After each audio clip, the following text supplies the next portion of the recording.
A rise in the earth rests beneath an open sky, quiet and unguarded. Wind moves slowly through tall grass, folding it in patient waves that seem almost intentional, as if the land itself is breathing. There are no flags here now, no barbed wire. No shattered iron half buried in soil, only a modest slope lifting gently from the surrounding fields. If you walked past it today, you might not pause, you might not even register it. And yet, thousands once stood here and were told not to leave. The hill does not advertise its past. It offers no monument, no plaque demanding reflection. But look closely, and the surface betrays small irregularities. The ground dips where it should not. Faint curved impressions stretch beneath the grass, too deliberate for erosion, too restrained for disaster. These are quiet scars, softened by decades, as if the earth sealed something away and hoped no one would ask. We are accustomed to believing that wars pivot on spectacle. Capitals surrender, bridges collapse, shorelines erupt at dawn beneath relentless fire. History prefers scenes that can be framed cleanly and retold easily. This place resists that. On official maps from the time, it appears as a minor contour line, a numbered coordinate, a detail too insignificant to attract strategic admiration. Reports labeled it routine, limited engagement, contained action. But the casualty columns beside those reports tell a different story. Losses here were not minor. Reinforcements arrived repeatedly. Units rotated through and did not always return intact. Artillery patterns intensified rather than faded. A rise that seemed insignificant on paper absorbed attention far beyond its measured elevation. Why would exhausted armies cling to such ground? The struggle unfolded during a phase of war already thinning nerves and confidence. Supply lines stretched. New recruits replaced veterans with disorienting speed. Retreat in one sector risked weakening morale elsewhere. In such an atmosphere, even modest ground could take on disproportionate meaning. At first, commanders framed the objective as temporary. Secure the crest, test resistance, adjust accordingly. But once boots pressed into this slope, adjustment gave way to insistence. Trenches cut deeper than expected. Defensive lines multiplied. Fire concentrated. What began as a probing engagement hardened into something neither side wished to relinquish. The hill shifted from geography to signal. Whoever held it appeared steady. Whoever yielded it risked looking uncertain. And in a war balanced delicately between endurance and unraveling, perception weighed heavily. Pride lingered in briefings. Fear of symbolic retreat shaped orders. What seemed minor became watched by commanders, by troops, by the uneasy silence between movements. The ground beneath the grass holds more than soil. It holds hesitation layered over stubborn resolve. It holds decisions made in fatigue. It holds the weight of men who sensed the rise was small yet refused to step back from it. If turning points must announce themselves with thunder, this one does not qualify. But what if change rarely arrives that way? What if it begins quietly, in places too ordinary to attract immediate attention, places that feel forgettable until their absence alters everything around them?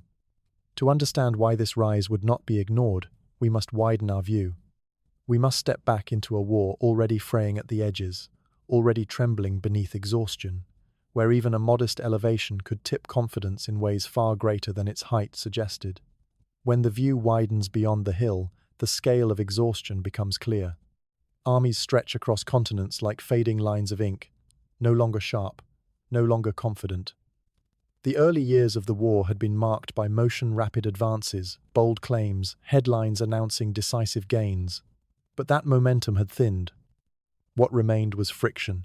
Fronts hardened, offensive plans slowed, movement gave way to grinding persistence, supply routes frayed under constant strain, fuel arrived late. Ammunition was rationed carefully, counted not just in crates but in probabilities. Veterans who had survived earlier campaigns carried fatigue in their posture. Younger recruits arrived with urgency in their eyes, replacing experience with sheer number. Commanders studied maps that looked unchanged from the week before, even as casualty reports accumulated in quiet stacks. In private diaries, soldiers wrote not of glory, but of repetition. The same mud, the same artillery rhythm, the same uncertain dawns. Official communiques maintained steadiness, speaking in measured tones about tactical adjustments and ongoing engagements. Yet between those lines lay a subtle shift. The war had not stalled exactly, but it had slowed into something heavier, something that consumed energy without delivering clarity. Morale, once assumed to be durable, began to feel as vulnerable as any trench line. Confidence mattered. A rumor of weakness could travel faster than a supply convoy. Leaders understood this instinctively. Retreat, even from ground that held little practical advantage, risked broadcasting doubt. Doubt could ripple outward, loosening defenses in places far removed from the original withdrawal. In this atmosphere, perception carried unusual weight. A small gain signaled resilience. A small loss hinted at instability. It was no longer only territory being contested. It was momentum, belief, posture. Every decision, however modest, was measured not just in strategic value, but in psychological effect. Within headquarters, discussions shifted tone. The hill, barely noticeable on earlier planning charts, began appearing more frequently in reports. Not because it offered sweeping visibility or controlled vital roads, but because it had become a point of resistance. Whoever held it could claim steadiness. Whoever surrendered it might appear uncertain. There was no grand proclamation declaring its importance. Instead, its significance emerged quietly through language. Secure, reinforce, hold. These words attached themselves to the rise in a way that felt disproportionate to its size. High Command did not describe it as a prize. They described it as necessary. This was the subtle revelation unfolding beneath the war's broader noise. The hill was not valued for what it provided. It was valued for what losing it might suggest.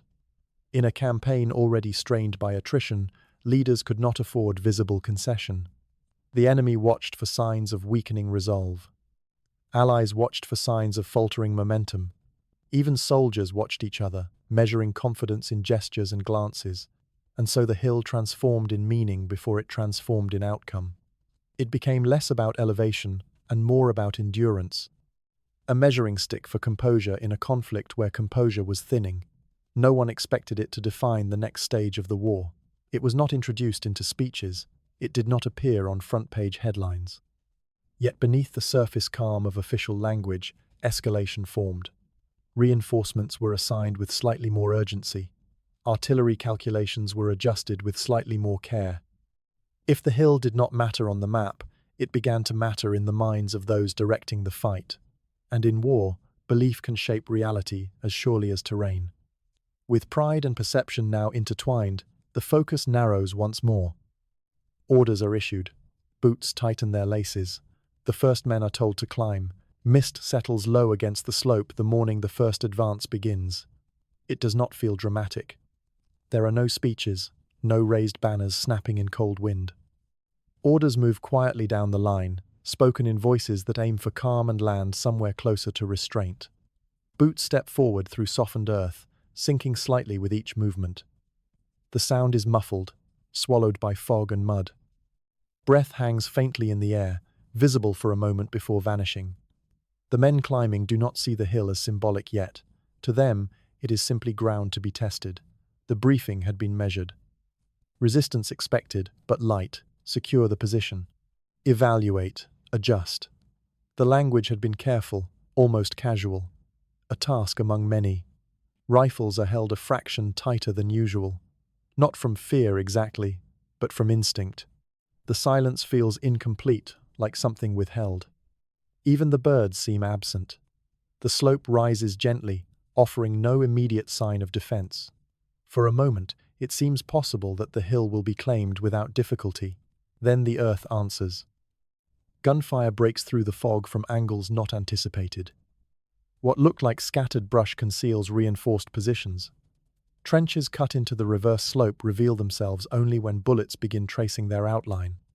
The hill, assumed to be lightly held, proves layered with preparation.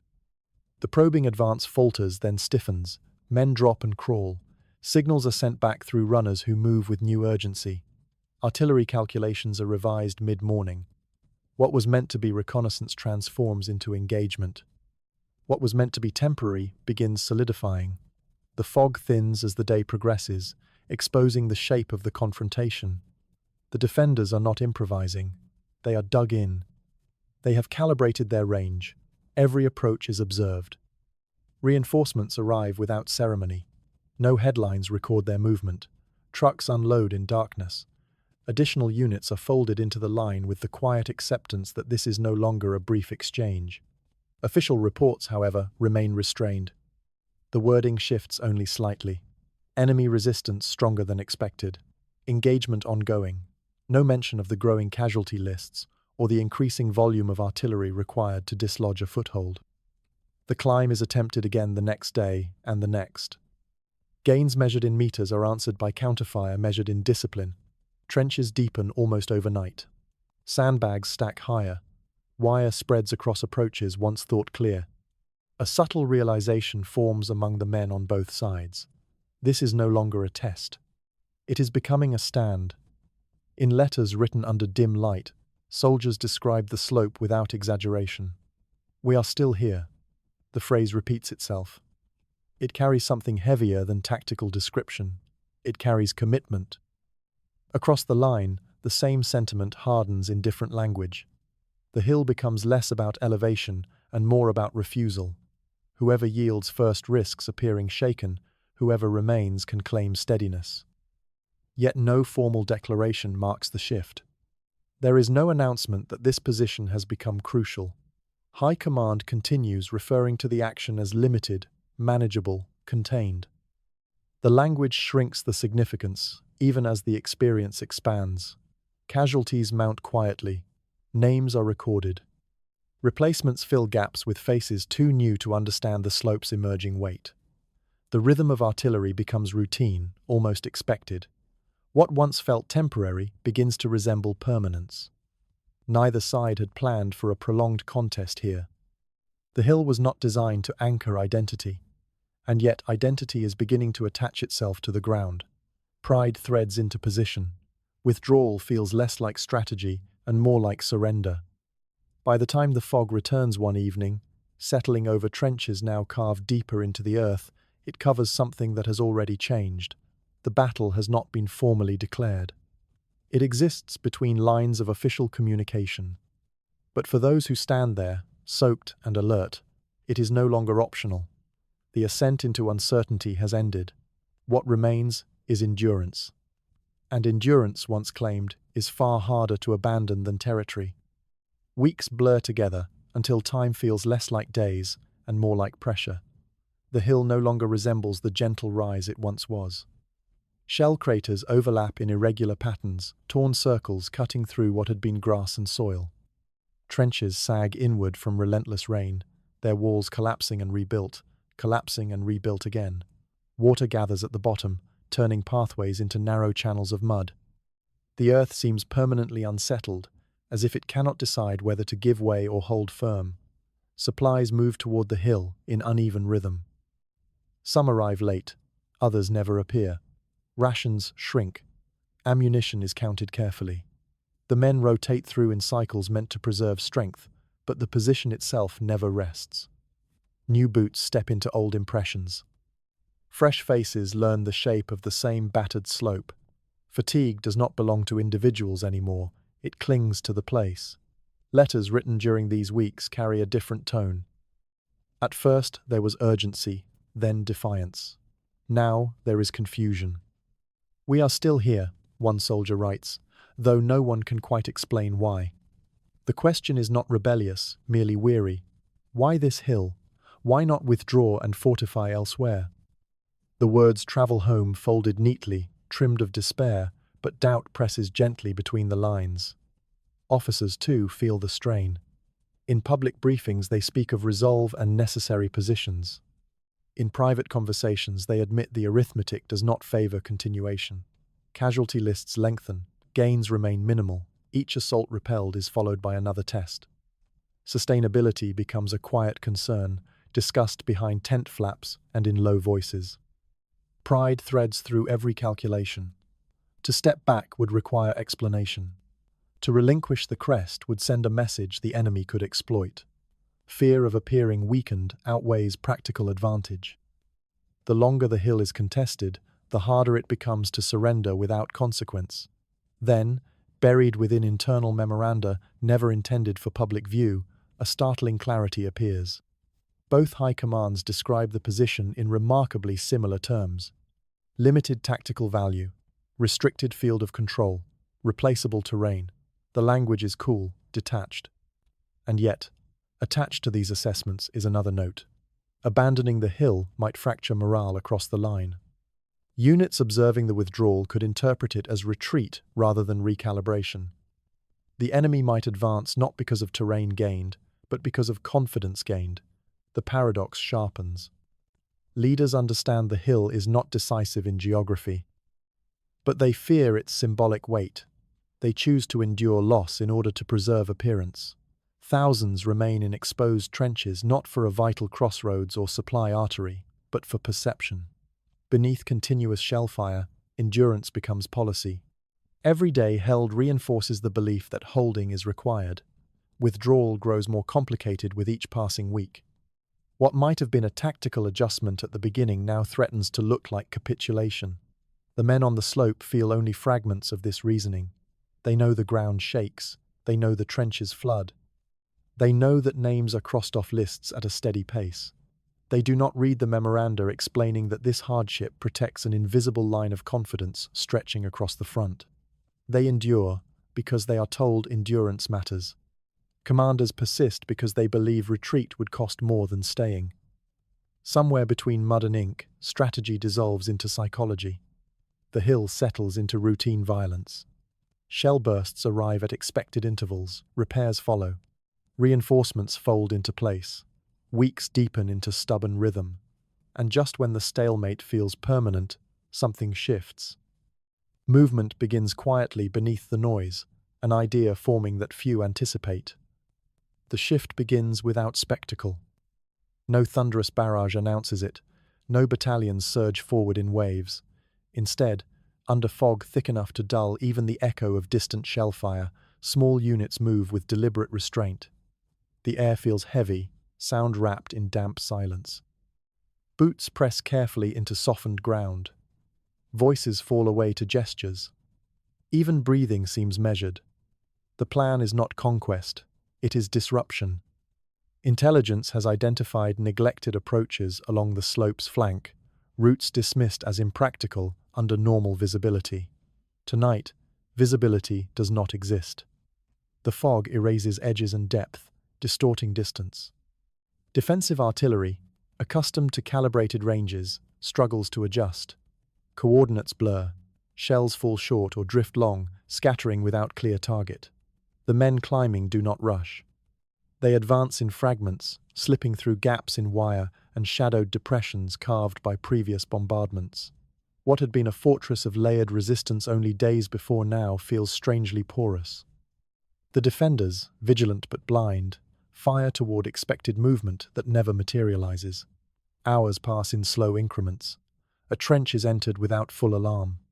A machine gun position falls silent before neighboring posts fully comprehend what has shifted. Confusion spreads more quickly than gunfire. Signals misfire. Orders overlap. By the time grey light begins pressing through thinning fog, the crest is no longer entirely in familiar hands. For a brief, suspended interval, the rise belongs to those who had struggled for weeks merely to approach it. A small marker is planted, not triumphant, not theatrical, just proof. The victory is fragile. Counterfire begins almost immediately. Reinforcements are summoned from nearby positions. The crest changes hands more than once during those early morning hours, yet word travels faster than clarity. Reports move down the line. The hill has been breached. For weeks, the rise had stood as proof of stubborn equilibrium, neither side yielding, neither side dominating. Now that balance appears shaken, the psychological weight is immediate. If this hill can fall, what else might follow? Within command centers far removed from mud and fog, tension sharpens. Intelligence summaries arrive with urgency not previously attached to this position. The infiltration is interpreted not as isolated maneuver, but as signal of broader intent. Defensive projections widen. Questions ripple outward. Is this the beginning of coordinated assault? Reserve divisions are ordered forward, repositioned to reinforce the sector before momentum can gather. Trains redirect under night cover. Supply chains adjust. The movement feels necessary, even prudent. No commander wishes to be accused later of underestimating a breakthrough. The decisive detail lies not on the hill, but miles away. The reserves drawn toward the crest are not created from surplus strength. They are pulled from another sector already strained thin. That sector had been marked stable, its defenses acceptable but not robust. When reinforcements depart, the shift goes largely unnoticed beyond confidential ledgers and rail manifests. Days later, an offensive long in preparation begins against that vulnerable stretch of line. It does not appear overwhelming. It is measured, persistent, timed precisely. Under normal circumstances, the defense might have absorbed it. But normal strength is no longer present. The absence, subtle and procedural, creates space. The breakthrough that follows is recorded cleanly in official accounts. Success attributed to planning, coordination, resolve. The hill receives no mention in celebratory dispatches. Its name remains modest, nearly absent from headlines. Yet in internal intelligence reviews compiled weeks afterward, the connection becomes undeniable. The redeployment triggered by the brief breach of the crest altered defensive density at a critical moment. The hill did not deliver conquest. It delivered hesitation. What looked like a contained infiltration had shifted the posture of an entire front. Decisions made in reaction to perceived vulnerability created genuine vulnerability elsewhere. The men who climbed through fog that night would not know this. They would remember only confusion, brief possession, and relentless counterattack. They would not see the trains rerouting or the maps bending miles away. The hill did not win the war. It did something quieter. It moved pieces at a fragile hour. To understand how absence in one place became opportunity in another, the lens must widen beyond the crest and follow the space it left behind. When the lens pulls back far enough, the violence on the hill becomes a small disturbance inside a larger pattern. Maps unroll across tables. Lines that once appeared firm reveal subtle movement. A defensive arc bends slightly where reinforcements were thinned. A breakthrough advances not dramatically but persistently, exploiting spaces that should have been fortified. On paper, it looks like smart timing, bold execution, disciplined coordination. Publicly, that is exactly how it is described. Commanders deliver statements crediting careful planning and the courage of advancing troops. Newspapers print simplified diagrams. The war seems to have tilted because someone was decisive at the right hour. The hill is barely mentioned in these accounts. When it is, it appears as a routine holding action, one of many engagements unfolding simultaneously across the front. But private correspondence tells a different story. In letters between senior officers and in internal summaries circulated quietly among staff, a more complicated admission surfaces. The redeployment toward the hill, prompted by fear of a widening breach, had weakened another sector more than anticipated. The decision was understandable. It was not reckless, yet it had consequence. Fixation on maintaining posture in one location produced imbalance elsewhere. The language in these private documents is restrained, almost cautious. No one claims the hill decided anything outright. Instead, they acknowledge timing. Had reserves remained in position, one memorandum notes, the counter-offensive might have faced stiffer resistance. That phrasing carries weight without flourish. It implies that absence can be as powerful as presence. Obsession forced reaction. Reaction created opportunity. The irony is quiet and uncomfortable. Weeks of endurance on the hill were justified by the need to project strength. Yet the moment that truly shaped the campaign emerged from fear of losing that projection. The crest did not fall permanently. It did not need to. Its brief shift was enough to trigger movement elsewhere. As the breakthrough miles away solidifies and new lines stabilize, the urgency surrounding the hill begins to soften. It is no longer perceived as volatile. Its symbolic charge fades once larger narratives take hold. Units rotate off the slope without expectation of returning. Replacement troops are redirected to more prominent fronts. Eventually, without formal announcement, the hill is relinquished. Not lost in chaos, not overrun in spectacle, but stepped away from deliberately. The strategic focus has shifted. The rise no longer commands attention. No ceremony marks its release. No speech frames its endurance as foundational. It simply becomes ground again. The trenches remain. Craters hold stagnant water until seasons change. Fragments of equipment sink slowly into soil disturbed too many times. Grass begins returning, thin at first, then thicker as months pass. Rain smooths sharp edges. Wind erases footprints that once seemed permanent. After so much sacrifice, the hill sits empty. Its impact does not announce itself. There is no inscription explaining that a redeployed division altered the balance of a distant offensive. There is no marker suggesting that hesitation born of perception shifted the direction of a war. Instead, official silence settles over the slope like dust. Those who stood there carry memory. Those who studied the maps understand implication. But the broader story moves forward without pause, attaching significance to louder events. The hill remains where it always was, modest and unassuming. It does not look like a turning point. It does not resemble the force of change we expect from history. And yet the ripple it created continues outward, largely unseen. If outcomes can be shaped by moments barely acknowledged, what else has faded into the margins of record? To answer that, we have to follow the hill not into battle, but into memory, where silence often speaks louder than celebration. The guns do not announce their silence, they simply stop. One morning, the sky above the hill opens without concussion. No shells tear through cloud, no tremor rolls beneath boots.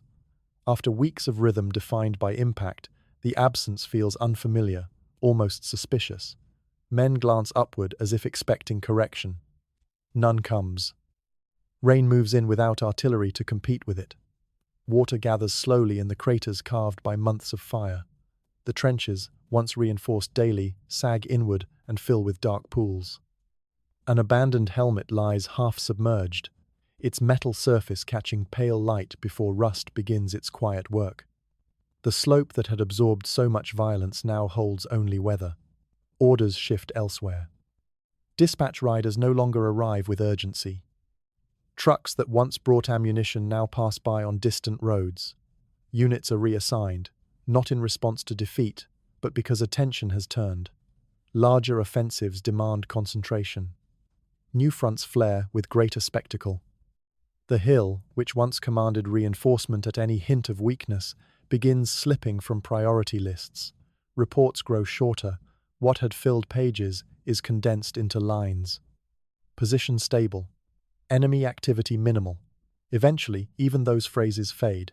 The hill becomes a coordinate among many, then a footnote in summaries of broader campaigns. Its weeks of tension compress into a paragraph that seems too brief for the cost it carried. The transition is gradual, almost gentle. No formal declaration marks the end of the struggle. There is no ceremony declaring closure. The battle dissolves not through triumph or collapse, but through displacement. It is replaced. For the men who survived, the silence carries mixed weight. Some are relieved to leave the slope behind. Others look back from departing transport and feel a strange gravity in what is being left unspoken. They know how fiercely the ground was held.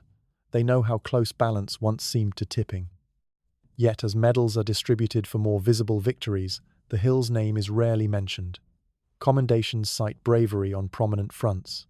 Speeches reference decisive maneuvers celebrated in headlines. The hill, whose brief breach triggered movement across miles of contested territory, receives no similar framing. It does not fit cleanly into narratives of clear conquest or heroic charge. It had been stubborn, tense, unresolved. Such qualities are harder to celebrate. Those who stood in its trenches sensed that something meaningful occurred there. Not because they were told it was historic, but because endurance reshaped them. The slope had been a test, a mirror reflecting doubt and resolve in equal measure. Yet, meaning felt by participants does not guarantee memory granted by institutions. As months pass, vegetation begins reclaiming the earth. Grass threads itself through cracked soil. Shell fragments sink deeper beneath accumulated debris. The surface softens in appearance, though beneath it lies the layered imprint of struggle. To an outsider arriving later, the hill appears ordinary again. The tension shifts from physical to archival. The question is no longer who controls the crest, it is who controls the story. When reports are compiled at war's end, which engagements are expanded and which are trimmed, which are framed as turning points, and which are categorized as routine. Silence settles more completely than gunfire ever did. It is easier to overlook than destruction. It does not demand explanation. The hill sits still, unnamed in celebration, absent from dramatic retelling. Yet its quiet absence invites a different inquiry. When a battlefield goes silent, who determines whether it echoes forward or fades into background noise? What shapes the threshold between legend and obscurity? To understand how the hill slipped from urgency into omission, we must follow the trail not through mud, but through paperwork. The story now moves from trenches to archives, where memory is arranged line by line. In a quiet archive, far removed from mud and artillery, the hill exists in paper form. Boxes sit stacked beneath soft fluorescent light. Files labeled by year and operation are arranged with methodical precision. When opened, they release the faint scent of dust and aging ink. Here, the battle is no longer noise and confusion. It is language. The earliest reports are blunt. After-action summaries describe heavy resistance, repeated engagements, casualty figures recorded without embellishment. Words like contested, sustained, reinforced appear frequently. Marginal notes question sustainability. Requests for additional support are underlined twice. The tone carries urgency, even strain. Reading these pages, the hill feels immediate again. But as months turn into years, and years into official histories, the language shifts. Later compilations condense those weeks into measured paragraphs. The hill becomes a defensive adjustment within a larger framework. Phrases soften. Engagement replaces struggle. Stabilized replaces fought over. The casualties remain in tables, but the emphasis fades. What once spanned pages contracts into summary. There is no dramatic alteration of facts, no lines crossed out in red ink. Instead, there is compression. Decisions that were debated intensely become streamlined conclusions. Uncertainty dissolves into confident narrative. The hill is repositioned as one among many positions held during a demanding season of war. Why? Internal correspondence offers subtle clues. As leadership assembled official histories, a preference emerged for arcs that felt decisive, campaigns that moved visibly, that resulted in clear territorial shifts or dramatic breakthroughs were foregrounded. Prolonged stalemates complicated the story. Battles defined by endurance rather than spectacle resisted tidy framing. Acknowledging that morale-driven decisions influenced strategy carried risk. To admit that leaders persisted on the hill partly to avoid projecting weakness might suggest vulnerability. It might imply that the war's course hinged not only on planning and strength, but on fear of perception. For a public seeking coherence and confidence, such nuance felt uncomfortable. It was easier to describe the broader offensive as product of calculated brilliance than to trace its connection to reactive redeployment. It was simpler to celebrate decisive charges than to examine quiet hesitation. In draft notes exchanged between officials, the tone is revealing.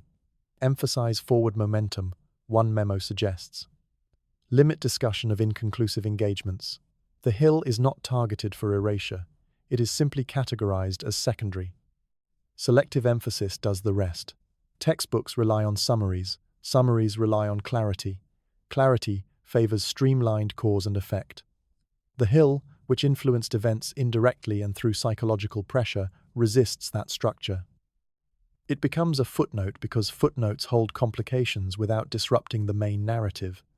Nothing here resembles conspiracy. There are no secret orders to conceal the slope's existence. Instead, there is institutional instinct. Organize history into digestible arcs. Highlight what appears strong, compress what feels ambiguous. Over time, compression becomes invisibility. Readers scanning official volumes would never suspect that trains rerouted in response to a brief breach on that modest rise. They would not sense that a perceived vulnerability shaped redeployment miles away. The documents contain truth, but not weight. They describe occurrence, but not implication. What if history is not rewritten, but trimmed. The unsettling realization is that a mission can be quiet. It does not require malice. It requires preference. And preference shapes memory as surely as censorship ever could. Within these archives, the hill survives in scattered forms, inked coordinates, casualty tables, restrained paragraphs. Its endurance is preserved technically, but its influence disperses between lines. The silence that settled over the slope after the guns fell quiet deepens here, inside paper. It is not erased. It is minimized. Yet institutional memory is only one layer. Beyond official volumes and curated summaries lies another kind of record, less organized and more personal. To understand how the hill truly endured, the story must move away from binders and back toward those who carried its weight long after the paperwork closed. When the war ended, the men who had stood on the hill did not carry soil back in their pockets. They carried something less visible. Trains returned them to towns that had continued living in their absence. Streets felt narrower. Evenings felt quieter than they remembered. Conversations in cafes revolved around victory parades and decisive offensives, around battles whose names were printed boldly across newspapers. The hill rarely entered those conversations. At public gatherings, veterans spoke of campaigns that listeners recognized. They described dramatic breakthroughs and famous crossings, places already sealed into common memory. The hill did not fit easily into such retellings. It had not delivered spectacle. It had delivered endurance, so it often remained unmentioned. But diaries written years later, sometimes discovered only after their authors were gone, tell a different story. Page after page returns to that slope, the mud, the weeks without relief, the silence before dawn. For many, it was the moment they understood how thin the margin between steadiness and collapse could be. They did not write of glory there, they wrote of persistence. Public recognition did not decide what mattered to them. The hill altered something internal. Friendships forged under constant shellfire felt unrepeatable elsewhere. Survival instincts learned in trench warfare followed them into ordinary life. Loud noises startled more deeply. Quiet evenings felt heavier, as if silence always carried the memory of waiting. Trauma and meaning began to diverge from recognition. A battle celebrated in books might pass through memory without sharpness. The hill, barely recorded beyond a paragraph, remained vivid. It shaped how some veterans measured risk, how they weighed decisions, how they sensed instability in situations far removed from war. In interviews recorded decades later, a new layer emerges. Several officers, asked to reflect on turning points of the campaign, hesitate before mentioning the Crest. Not because it was dramatic, but because it changed their understanding. They recall the night reserves were pulled forward. They recall studying intelligence summaries and realizing the enemy's line was thinner than it appeared. The infiltration did not win territory decisively. It revealed stretch. Strategically, the hill mattered in that moment. It altered calculations. It exposed pressure points. Officers described the shift almost quietly, as if surprised to hear themselves say it aloud. That's when we knew, one recounts, that they were holding more ground than they could truly defend. Yet socially, the hill remained absent from collective memory. It did not anchor monuments in city squares. It did not headline commemorations. It lived instead in recollection, private, intense, difficult to condense. The paradox settles gently but firmly. Forgotten publicly, unforgettable privately. Sometimes the battles that shape a life are not the ones printed in bold type. They are the ones that tested patience more than courage, the ones where nothing spectacular happened except survival itself. For those who climbed and held that modest rise, the hill was not an abstraction or a strategic footnote. It was a sequence of nights that refused to end. It was the sound of artillery recalibrating in fog. It was the uncertainty of waiting for orders that might never change. Years later, when official histories stacked neatly in libraries omitted its weight, the memory persisted in quieter forms. In conversations shared between those who had been there. In journals that circled back to that slope without explanation. Memory does not always follow the path of recognition. It flows where experience carved deepest. And yet, memory alone does not restore context. For that, another kind of attention would be required. Decades later, in archives and research rooms far from the hill itself, a new question would begin to form, one that might bring the forgotten ripple back into view. Decades soften the sharp edges of war. Uniforms become artifacts behind glass, letters settle into curated collections. What was once lived minute by minute becomes organized into lectures and chapters. The hill rests quietly beneath seasons of growth, while the conflict it belonged to is debated in seminar rooms rather than endured in trenches. In one such room, lined with shelves and subdued light, a historian begins tracing familiar ground. The campaign has been studied thoroughly, or so it seems. Timelines appear established. Turning points are well rehearsed. The celebrated breakthrough that reshaped the front is usually explained through careful preparation and concentrated force. Yet something in the movement of reserves feels misaligned. The historian notices an abrupt redeployment in the weeks preceding the breakthrough. Divisions shift unexpectedly toward a sector previously considered stable. The timing appears reactive rather than strategic. Notes in margin references are brief, almost dismissive. A minor engagement, temporary disturbance. The language offers little context. Curiosity settles in gently, not as suspicion, but as invitation. Maps are unrolled across a long table. Intelligence logs are requested from storage. Train manifests and communication summaries are placed side by side. Slowly, patterns emerge. The sudden movement of reserves aligns not with the celebrated offensive itself, but with a lesser-known infiltration on a modest rise. A hill mentioned only briefly in standard accounts. The dates match precisely. What had been described as a limited holding action coincides with urgent telegrams between command centers. Requests for reinforcement carry sharper tone than public summaries suggested. Defensive postures adjust overnight. The historian reads these documents not in isolation, but in relation to one another, allowing correspondence and coordinates to converse across decades. There is no explosive revelation, no hidden confession uncovered in dramatic fashion. Instead, clarity forms through accumulation. The Crest, briefly breached beneath heavy fog, appears to have triggered fear of wider instability. That fear prompted movement. The movement created imbalance. The imbalance shaped opportunity miles away. The reports written at the time are not false. They accurately describe resistance, counterattack, stabilization. But nowhere do they connect those events explicitly to the larger shift unfolding across the front. The hill is treated as discrete, separate from the breakthrough that followed days later. Why was the connection not drawn earlier? Because the hill was never labeled decisive, it was categorized as contained. Historians studying grand offensives searched for overwhelming force and bold maneuvers. They looked for concentrated power, not redistributed weakness. The possibility that perception-driven redeployment influenced outcome remained unexamined. The missing link was not hidden. It was simply overlooked. What if the turning point of a campaign was hiding in a footnote?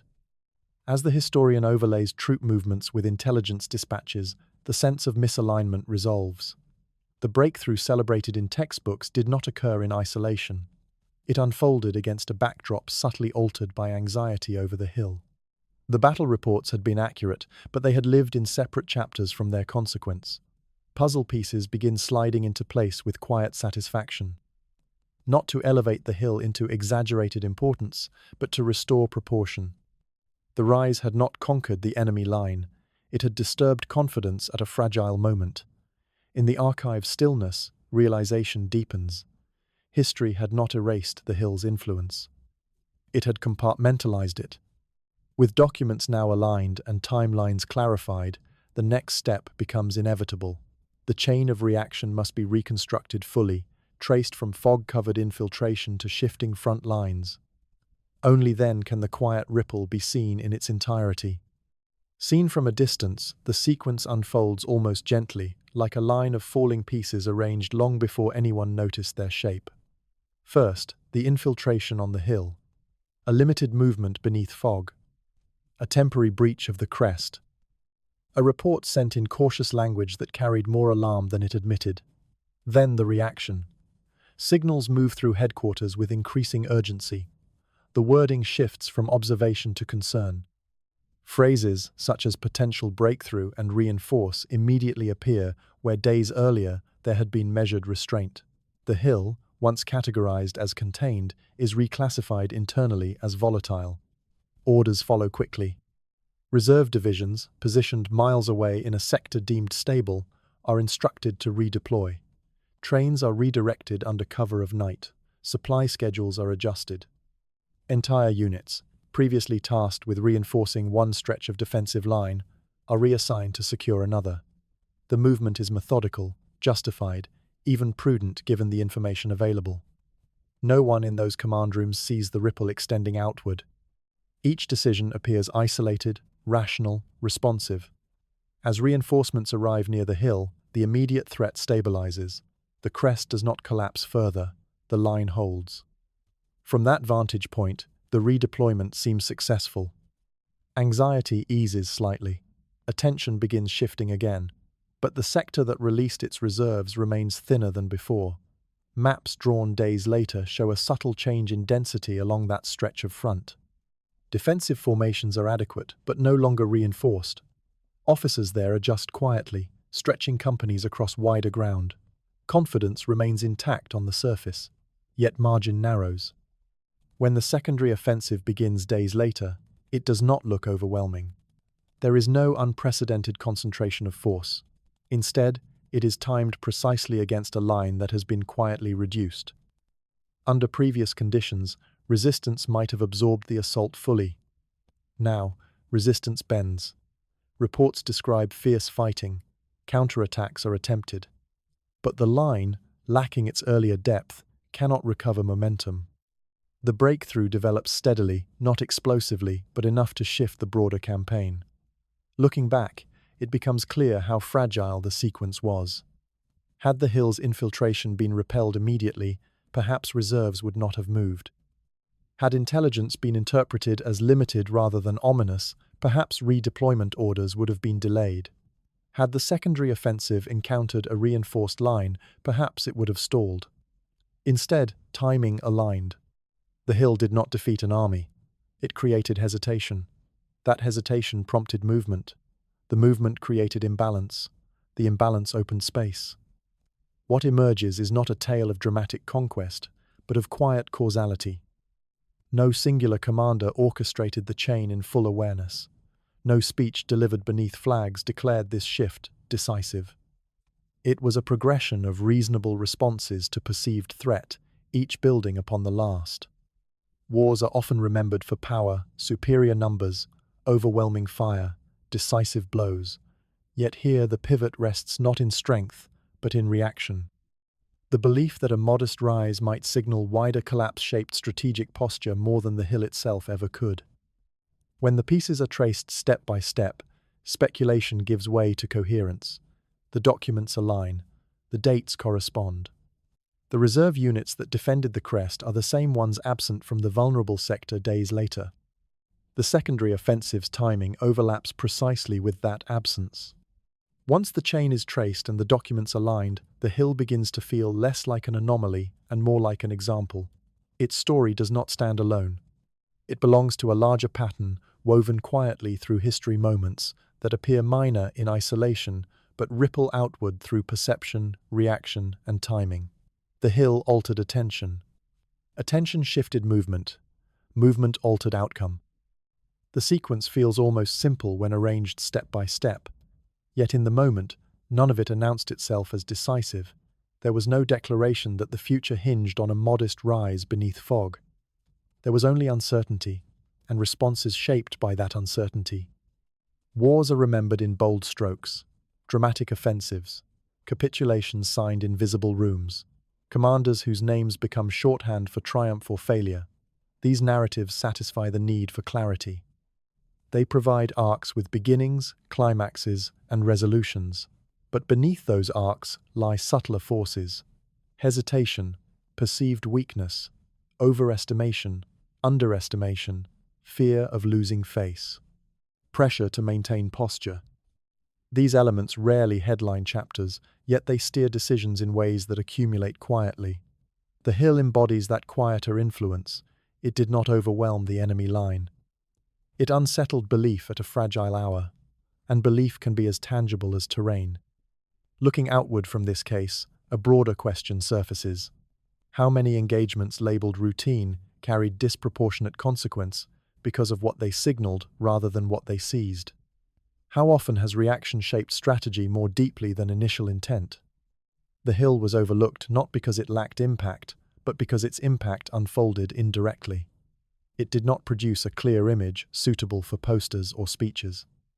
Its influence dispersed across miles, hidden within troop movements and recalibrated defenses. Complexity does not linger easily in public memory, yet complexity is often where turning points reside. The grass that now sways over the crest offers no hint of this layered story. No monument explains that a brief breach once shifted reserve divisions across the front. Visitors who climb the slope might notice uneven ground, perhaps assume erosion or time has shaped it. The land appears ordinary again. How many turning points lie beneath landscapes that look ordinary? The question settles gently. It does not demand dramatic answer. It invites reflection. If history favors spectacle, perhaps much of what truly alters its course remains understated. The hill stands as a reminder that significance and visibility do not always coincide. What commands attention in the moment may fade. What seems peripheral may influence deeply. Emotionally, there is a sense of completion in understanding the ripple. The chain reaction has been reconstructed. The gap in the archive has been bridged. Yet alongside that clarity emerges something larger and more unsettling, the possibility that similar patterns stretch across other conflicts, other eras, other quiet slopes unexamined. If one modest elevation could shift timing enough to alter a campaign, what of the countless others never studied with such patience? The story does not end on the crest. It expands outward, asking us to reconsider how we weigh impact and how we recognize influence. The hill no longer needs to be elevated beyond proportion. It simply needs to be seen clearly. And beyond maps and memoranda, beyond the psychology of command, there remains another layer still to be uncovered, the individual cost carried by those who endured the unseen turning point. Chapter 5 will move from patterns back to people, tracing the sacrifices embedded within consequences few ever recognized. The documents fall quiet for a moment, and the camera turns toward faces. Black and white photographs line the edges of memory, young men standing in uneven rows, uniforms slightly too large, expressions caught between determination and uncertainty. The images are formal, yet imperfect. A collar sits crooked, a sleeve bunches at the wrist, a pair of eyes avoids the lens entirely, as if already looking somewhere beyond the frame. They are not introduced as legends. No narrator attaches grand titles to their names. They are farm workers whose hands once carried soil for harvest rather than sandbags for cover. Factory clerks who knew the rhythm of machines long before artillery set a harsher tempo. Teachers, apprentices, sons who had measured time through seasons rather than through bombardment schedules. Battalion rosters list them in clean columns, reducing complexity to surnames and serial numbers. But private letters resist that reduction. In cramped handwriting, they describe missed birthdays, unfinished projects, quiet hopes to return before winter. Before the hill, their lives moved along familiar paths. The slope interrupted those paths without invitation. Few of them expected the position assigned to be significant. Early diary entries refer to it almost casually. "We're posted on a small rise," one writes, as if describing an errand, rather than a front line. Another calls it "nothing special," a patch of ground likely to be exchanged and forgotten. Even during the prolonged struggle, some privately questioned its value. They sensed the arithmetic of loss without clear gain. Hard to see what this hill gives us, one letter admits, careful not to let doubt overshadow reassurance. There was no illusion of glory attached to the place. It was not a capital or a symbol emblazoned on maps. It was simply where they were told to stand, and yet they stood. When counterattacks rolled up the slope and shells shook the trenches apart, decisions narrowed. Withdrawal might have been possible in theory, but in practice it meant leaving someone exposed. Loyalty grew not from ideology or from belief in terrain, but from proximity. The man beside you mattered more than the objective beyond you. Shared discomfort created unspoken contracts. Water passed from one canteen to another. A warning shout carried across a trench at just the right moment. A hand extended when footing slipped in mud. In the midst of uncertainty, cohesion replaced abstraction. Strategy became secondary to survival together. They did not stay because the hill felt sacred. They stayed because stepping back alone felt worse than holding together.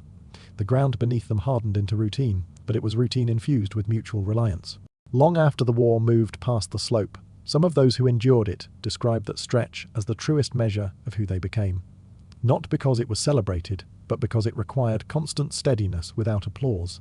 It exposed patience, fear, stubbornness, compassion. In those faces preserved on fading paper, there is no sign that they believe themselves participants in a hidden turning point. They appear ordinary. That is precisely what makes the story weighty. The direction of campaigns shifted in part because individuals who doubted the importance of their position refused to abandon one another. The hill, stripped of abstraction, becomes a gathering place for human bonds tested quietly under pressure. From these faces in the dust, attention must now rise toward another vantage point. While loyalty held the line below, decisions were being shaped above, where distance altered perspective and responsibility carried different weight. Far from the mud and splintered timber of the hill, the war unfolded across polished tables and carefully drawn lines. Canvas tents stood firm against wind. Headquarters rooms remained orderly, despite distant thunder. Maps lay pinned flat, creases pressed smooth, their contours appearing neat and manageable beneath lamplight. Here, distance offered clarity, or the illusion of it. Officers spoke in measured tones. Uniforms were clean, boots unsoiled. Casualty figures arrived not as faces, but as numbers aligned in columns. The hill appeared as a raised contour, a modest elevation among many. Its significance fluctuated depending on the scale of the map being viewed. Memos circulated through these spaces with restrained language. Some commanders questioned the value of holding the position indefinitely. Terrain offers limited operational advantage. One note observes the phrasing clinical and calm. Others, however, insisted that the matter was less about elevation and more about posture. Yielding even minor ground could fracture cohesion along adjacent sectors. Soldiers observing withdrawal might interpret it as retreat rather than adjustment. Debate lingered in margins and underlined phrases. The hill was not universally defended for tactical gain. It was defended for perception. Yet even among those advocating endurance, there was uncertainty about how long such endurance should continue. Transcripts from planning sessions reveal a nuance, often lost in simplified accounts. Some leaders expected the hill to fall early, not catastrophically but gradually. The assumption was that temporary loss might invite the enemy to commit deeper forces into an exposed forward position. In theory, overextension could be countered elsewhere. The risk appeared calculated. Allow the crest to be contested, draw attention, redirect strength, but events unfolded differently. The infiltration beneath fog did not result in clean loss or strategic retreat. Instead, it created alarm without decisive collapse. Reports described instability, yet the line held. The anticipated overextension failed to materialize in obvious form. Instead of drawing the enemy recklessly forward, the situation hardened. Reinforcements were sent not to exploit weakness, but to prevent further erosion. The hill did not behave like a baited trap. It became a point of anxiety. What had been expected to pass through a brief cycle of contest and relinquishment settled into prolonged resistance. What happens when commanders make a calculated risk and it refuses to behave as expected? The transcripts show shifting tone. Early confidence gives way to guarded language. Phrases such as maintain pressure are replaced with stabilize position. Concern emerges not over territorial loss, but over how loss might be interpreted across the wider front. No single order prolonged the stand on the hill. No directive declared that it must be held at any cost. Instead, a chain of careful decisions intersected. One commander chose reinforcement to prevent symbolic retreat. Another delayed withdrawal to avoid signaling weakness. Another approved redeployment to contain perceived breakthrough. Responsibility diffused itself across these intersections. Each decision made sense within its moment. Each response seemed proportionate to the infammalable. Yet collectively they sustained a contest no one had originally intended to last so long. The hill became less an objective and more a reflection of tension between intention and outcome. Plans designed for flexibility hardened under pressure. Options narrowed as perception tightened its grip. From inside headquarters, the slope remained an abstraction. Its mud and fatigue were translated into grid references and supply requests. The human bonds that held men in place rarely entered discussion. Strategy considered cohesion in terms of formations, not friendships. As weeks passed and the stalemate deepened, the distance between map and ground widened. Commanders framed choices in terms of morale and posture. Soldiers framed them in terms of survival and loyalty. Neither perspective was false. Yet the collision between them carried cost. With these decisions understood, attention must descend once more from canvas roofs and polished tables to the trenches below, where calculated risk met lived consequence, and where the arithmetic of endurance continued to unfold. There is no single day on the hill that history circles in red. No sunrise marked as catastrophic. No sunset named decisive. Instead, loss arrived steadily, like rain soaking through fabric, long before anyone feels how heavy it has become. Casualty lists accumulated without ceremony. Names entered columns, one by one, each accompanied by age, rank, unit, 18, 19, 20, 2. The numbers sit quietly beside one another, offering no hint of personalities, no indication of the jokes once shared in trenches, or the letters folded in breast pockets. There is no fanfare attached to these entries, just ink and space for the next line. Medical reports reveal another layer of erosion. Trench illness spreading through damp quarters. Lungs weakened by constant cold. Limbs fractured, not only by shrapnel, but by collapsing earth. Fatigue recorded in restrained language, as if exhaustion itself were a minor detail. Psychological strain appears in cautious phrasing, restlessness, insomnia, heightened agitation. Conditions rarely acknowledged as wounds in the same way as broken bones. The hill did not produce spectacular devastation in a single sweep. It consumed gradually. A patrol, lost here. An artillery strike there. A misjudged advance that cost several lives without shifting the line more than a few meters. That slow pace of attrition made the suffering less visible to outsiders. There was no singular moment to point to and declare catastrophic. There was only accumulation. When analysts later examine the data without emotion, the pattern becomes harder to ignore. Casualty rates on the hill, measured across weeks, rival those recorded in battles whose names dominate memorials. The proportion of losses compared to troops engaged tells a stark story. Yet no parades commemorate this slope. No extensive chapters in official histories dwell upon it. The numbers were not small. The memory was. It is tempting to measure significance by scale of recognition, to assume that widely remembered battles must have carried the greatest cost.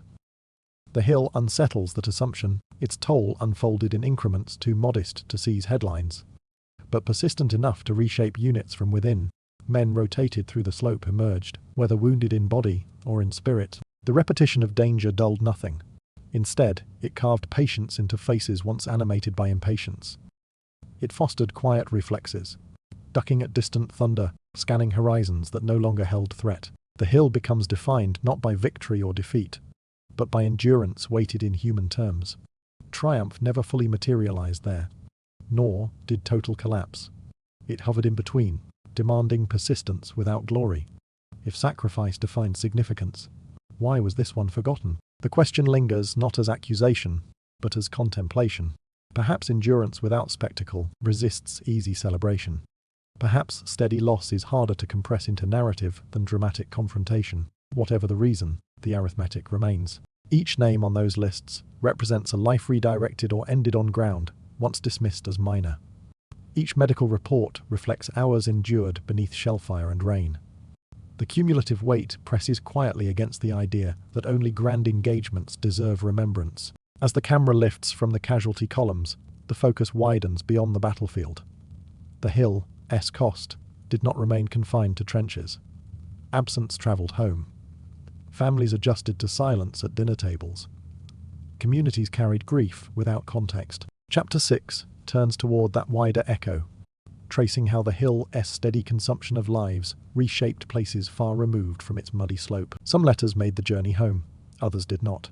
They were redirected, stamped again, returned to sender with formal markings that concealed more than they revealed. Envelopes arrived at doorsteps weeks after they were written, their ink still steady, their tone unaware of what had already happened. Inside, the words were ordinary. Complaints about mud, a quiet joke about rations, a promise to return when the position was secured. Dates on the pages fell just days before final engagements. The writers did not know that their sentences would be the last ones received. They closed their letters with reassurance, as if certainty could be folded neatly between paragraphs. Families read these pages beside official notices printed in standardized language. Killed in action during routine operations. The phrase offered clarity without context. It sounded procedural, almost neutral. There was no description of weeks spent holding uncertain ground, no acknowledgement of the prolonged strain that defined the hill. To those at home, the event appeared brief, contained, unfortunate. Few understood how long the struggle had lasted. Few knew that the hill had been contested again and again, that its breach had shifted decisions across miles of front. The notice did not include such detail. It concluded with honour, with gratitude, with formality. Communities carried grief without scale. Memorial plaques were engraved with names lined evenly beneath each other, dates following in quiet symmetry. The plaques did not explain that several of those names had come from the same modest rise. The ground itself did not appear on the stone. Bureaucratic brevity diluted significance. Standard phrasing replaced lived intensity. The hill's role in shaping the broader campaign remained unspoken, leaving absence without narrative. Yet surviving correspondence offers something more complicated.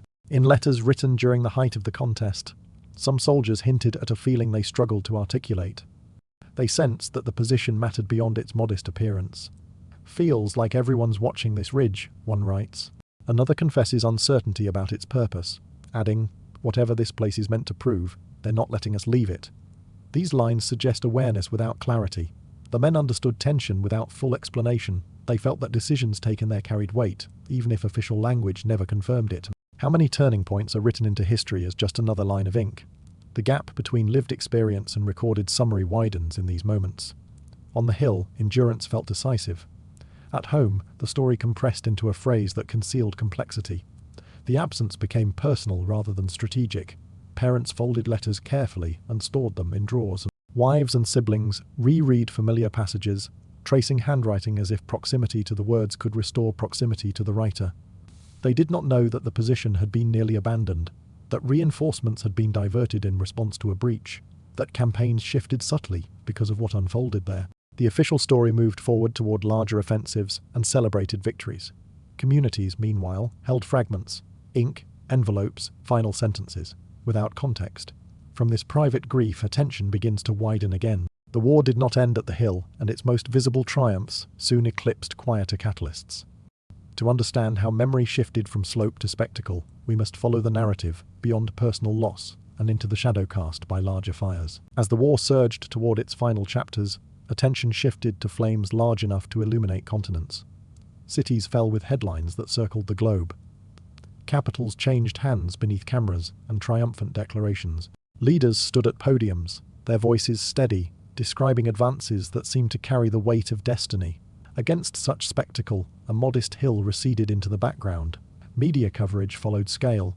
Newspapers required images that could be printed boldly across front pages. Victories with visible milestones, bridges seized, flags raised, enemy lines shattered, provided clean narratives. The hill offered none of that. It did not deliver a single decisive charge. It did not produce photographs of soldiers silhouetted against dramatic horizon lines. Its influence unfolded indirectly, dispersed across maps and memoranda. In commemorative ceremonies after the war, monuments rose where breakthroughs had occurred.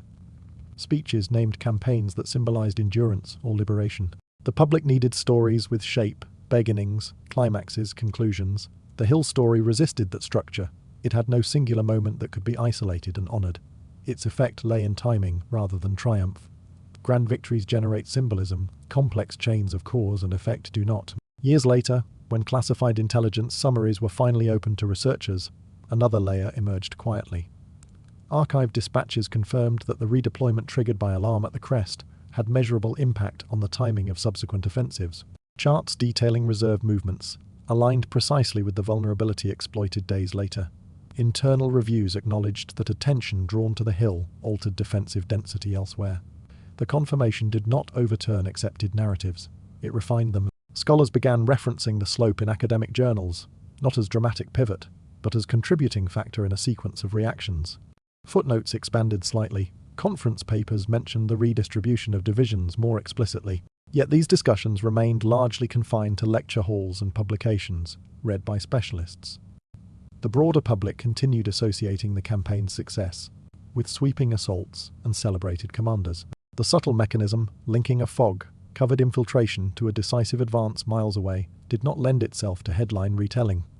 It required patience, referencing, and willingness to value nuance. A pattern reveals itself through this contrast. History tends to honor events that concentrate meaning into visible moments.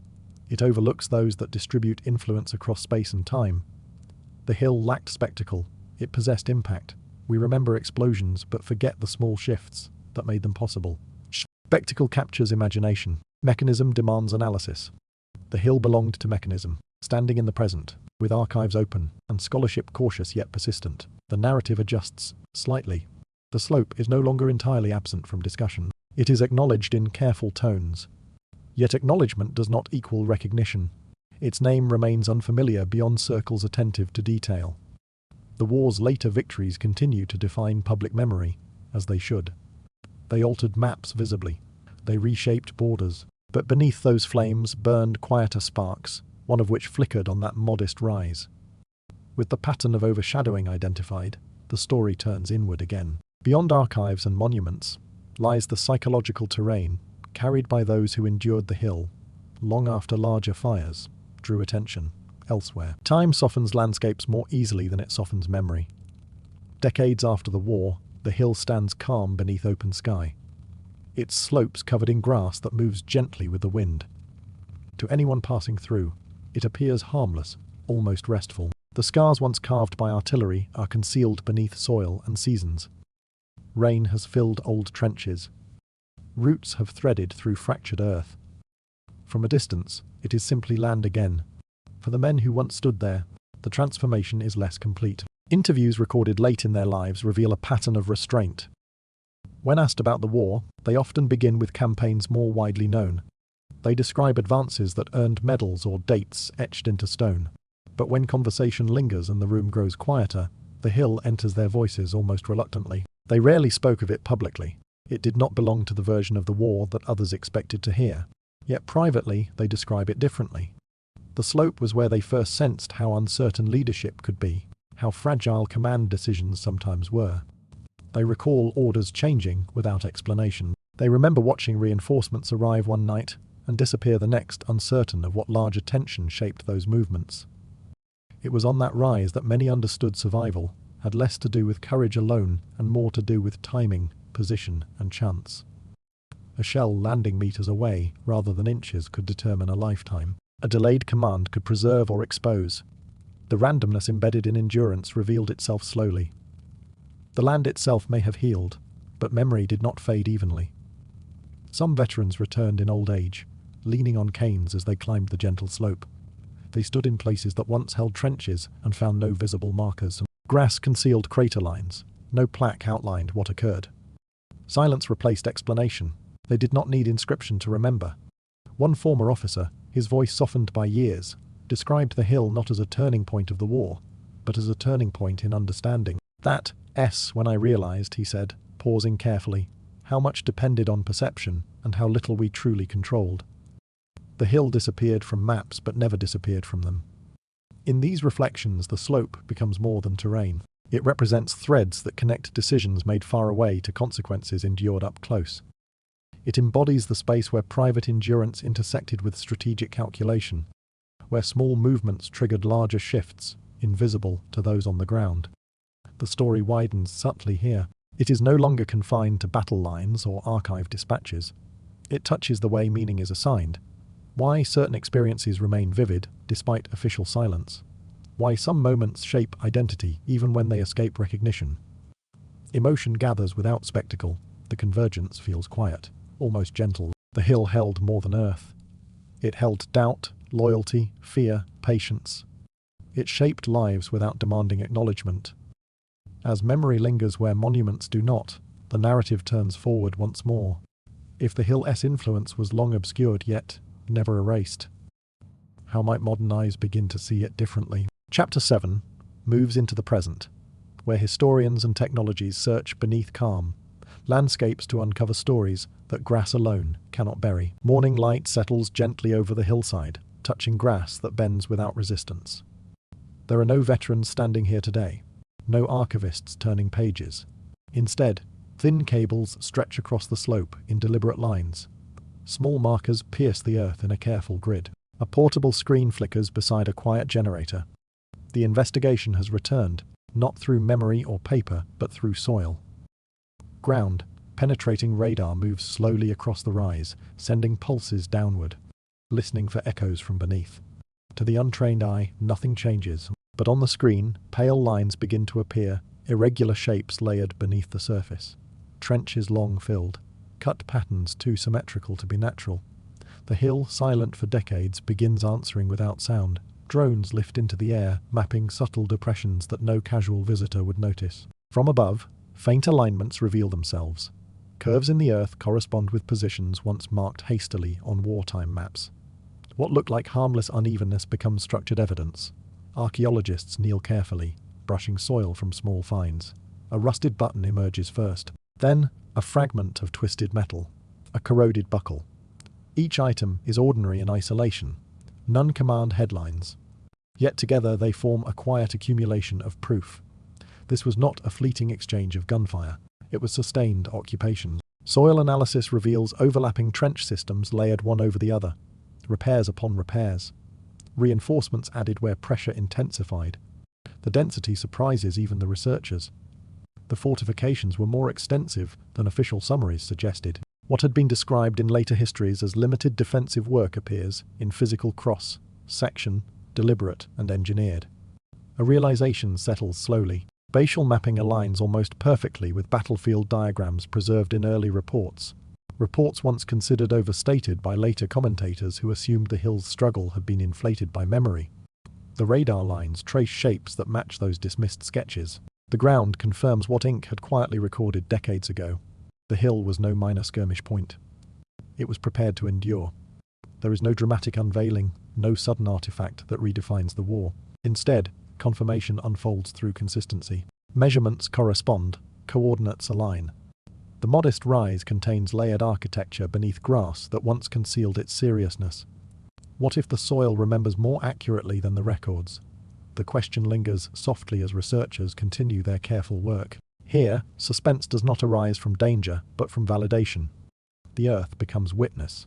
It holds patterns immune to editorial compression. Where documents summarized, the land preserved structure. This rediscovery does not elevate the hill into exaggerated prominence. It restores proportion. It suggests that what occurred here required effort commensurate with the weeks described in early dispatches. The scale of reinforcement beneath the surface contradicts the idea of routine holding action. And yet the tone remains measured. The archaeologists speak calmly. They catalogue findings without drama. The hillside, bathed in ordinary daylight, seems almost indifferent to revelation. But beneath that calm lies geometry carved by urgency. Beneath the grass lies intention hardened by conflict. As physical evidence accumulates, it invites connection. The trenches traced by radar correspond to timelines once reduced to brief paragraphs. The fragments uncovered by hand echo names listed quietly in casualty tables. The ground has begun to speak. Now, its testimony must be placed beside the documents long archived, to see whether memory and matter tell the same story when aligned. With the soil mapped and its hidden architecture traced into clarity, historians return to the archives carrying a new kind of confidence. What once appeared speculative now rests on physical confirmation. The hill was not lightly fortified. It was sustained deliberately. That knowledge sharpens the eye when reading old dispatches. Digitized war logs scroll across screens in quiet rooms far from the battlefield. They describe dates that once felt routine now demand attention. Reinforcement requests appear slightly earlier than expected. Casualty reports spike sharply before tapering without clear explanation. Movements of divisions, once interpreted as precautionary, begin aligning too precisely with the night of infiltration to ignore. Language becomes the first clue. Early communications refer to the hill in measured terms. Limited engagement, controlled sector. Yet, as the fog-covered breach unfolds, wording shifts. Phrases such as potential destabilization and assess full integrity of adjacent lines replace earlier restraint. The tone tightens. Urgency creeps into sentences that had previously projected calm. This is not theatrical alarm. It is subtle, but side by side, the change is unmistakable. The hill triggered anxiety disproportionate to its official profile. Cross-referencing intelligence from opposing command structures deepens the realization. Newly accessible documents reveal that enemy leaders interpreted the infiltration not merely as tactical nuisance, but as a possible signal of coordinated offensive pressure. For a brief period, Assessments circulated suggesting that the broader sector might not be defensible if pressure intensified. One memo contemplates what had never appeared in public summaries, a phased withdrawal from part of the line to consolidate forces elsewhere. The idea was not acted upon. Reserves arrived in time. Defensive posture stabilized. The proposal faded into drafts. Yet its existence reframes the scale of what the hill represented. How close did the war come to bending further than we were ever told? The margin appears thinner with each layered comparison. Had the crest fallen decisively and remained unsecured, hesitation could have transformed into retreat. A localized infiltration might have cascaded into broader repositioning. Instead, rapid reinforcement preserved appearance, which in turn prevented further reaction. History often feels inevitable when viewed from distance. Breakthroughs appear linear, victories predetermined by strength. Yet these documents reveal hesitation at a critical moment. Consideration of withdrawal was real, however brief. The difference between consolidation and collapse hinged on perception stabilized just in time. The puzzle no longer feels abstract. It carries human vulnerability within its logic. Each rediscovered memo, each digitized log entry, narrows the gap between assumption and evidence. The hill's significance does not lie in conquest. It lies in proximity to change. A few altered hours, a few redirected trains, a few reinforced trenches. The sensation is not explosive revelation, but steady illumination. As patterns settle into coherence, the broader narrative adjusts slightly, almost imperceptibly, but enough to challenge prior confidence. The hill was never meant to anchor destiny, yet for a fragile window, destiny brushed against it. With that realization grounded in both soil and documentation, the story shifts outward once again. Evidence has accumulated quietly. The hill's influence is no longer speculative, but mapped. The question now becomes how recognition evolves when buried reality surfaces into view. The proposal arrives quietly, almost tentatively. It does not call for towering bronze or sweeping plazas. It suggests something smaller, a single stone marker placed near the crest, acknowledging what unfolded there. No dramatic unveiling, no national broadcast, simply a line carved into granite. So the hill is no longer anonymous. At first, resistance surfaces in unexpected form, not opposition, but unfamiliarity. Local officials search their records and find little mention beyond brief wartime coordinates. Residents walk the slope often, unaware of what once occurred beneath their feet. For many, the name of the hill carries no association at all. How does one commemorate something few remember? Recognition evolves slowly. Articles begin appearing in specialized journals, referencing newly aligned archives and archaeological findings. A documentary segment mentions the rediscovered chain reaction, tracing reserve movements once overlooked. Interest grows not explosively, but steadily, like a current gathering strength beneath still water. Families of those who served on the hill receive word through veterans associations and academic networks. Some had long known fragments. Others hear the connection for the first time. They gather one afternoon beneath a pale sky, not in crowds, but in small circles. Photographs are brought. Letters are shared. Stories that once remained private find voice in the open air. The memorial itself is modest, a rectangular stone, its surface smooth and understated. The inscription names the hill, the dates of the engagement, and acknowledges those who endured and fell there. It does not claim decisiveness. It does not exaggerate impact. It restores context. During the quiet ceremony, there is no triumphant tone. Instead, there is something closer to relief. Descendants speak softly about grandparents who rarely discuss their time there. They describe how the hill had existed in family memory as an unnamed burden. Now it carries designation. It stands fixed in place, not elevated beyond proportion, but no longer adrift in obscurity. The emotional shift is subtle, yet profound. The value does not lie in fame, but in validation. Recognition does not create significance, it confirms it.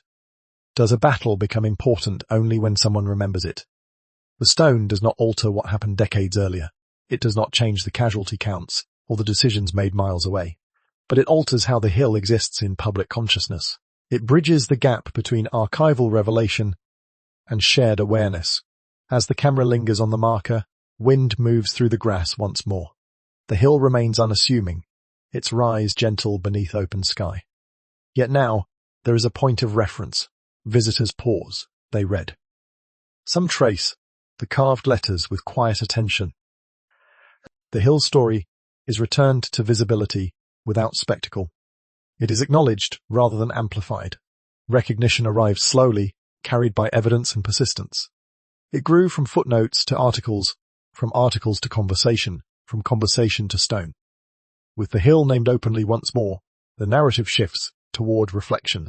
What does this forgotten rise teach about the nature of turning points themselves? Chapter 8 moves from rediscovery into contemplation, exploring how history truly advances, often through moments as modest as the ground beneath our feet. There is a rhythm to the way history is remembered. Certain moments rise above the rest, burnished into legend, repeated in classrooms and documentaries until they feel almost mythic. Their names become shorthand for courage, for sacrifice, for turning points that seem inevitable in hindsight. Others, no less consequential in their own way, dissolve into quieter margins. It is tempting to believe that scale alone determines remembrance, that the largest battles, the ones measured in sweeping maneuvers and unmistakable victories, naturally earn their place in collective memory. But scale explains less than we assume. Clarity explains more. The confrontations that endure most vividly often share a structure that feels satisfying. A clear beginning, a defined objective, a visible climax, a decisive outcome. They offer characters who can be named and quoted, leaders who stand at the front of narrative arcs, photographs that capture a single moment and freeze it to symbol. The hill possessed none of these conveniences. There was no singular charge that transformed confusion into triumph. No commanding figure whose speech could anchor remembrance. No photograph dramatic enough to condense its struggle into a single frame. Its importance unfolded indirectly, through reaction rather than display. It bent timing instead of seizing territory outright. The war contained other battles during that same season, engagements that provided cleaner storylines, an offensive that advanced visibly across miles, a defense that held against unmistakable odds. These confrontations fit naturally into a narrative arc. They could be told in beginning, middle, and end. The hill resisted that structure. It offered ambiguity. Its line shifted and stabilized. Its crest changed hands briefly, but not definitively. Its influence rippled outward rather than upward. To explain its role requires tracing connections through perception and redeployment, through hesitation and response. Such complexity asks more of the listener. Do we remember what mattered most, or what was easiest to tell? History, like any story passed between generations, gravitates toward clarity. It trims away excess detail to preserve shape. The battles that endure most prominently are often those that can be summarized without losing coherence. They become anchors for memory because they simplify causality. The hill complicates causality. It asks the audience to hold multiple threads at once. The psychological weight of holding ground, the redeployment of reserves, the vulnerability created elsewhere, the breakthrough that followed days later. It requires patience. It demands willingness to see impact in diffusion rather than concentration. This does not diminish the grandeur of more famous confrontations. It simply reveals that remembrance favors narrative convenience. The slope, modest and unadorned, lacked the dramatic contours that inspire legend, and yet its absence from legend does not reduce its influence. It exposes the subtle filter through which history passes before settling into collective understanding. The mood shifts here from investigation to reflection. The hill becomes a lens rather than an object. Through it, we glimpse how memory selects and shapes, how complexity often yields to clarity, how influence can persist without recognition. If some battles become symbols because they are easily told, then others fade because they resist compression. With that pattern laid bare, the story turns inward once more. Beyond the mechanics of narrative lies the psychology that shaped decisions in the first place.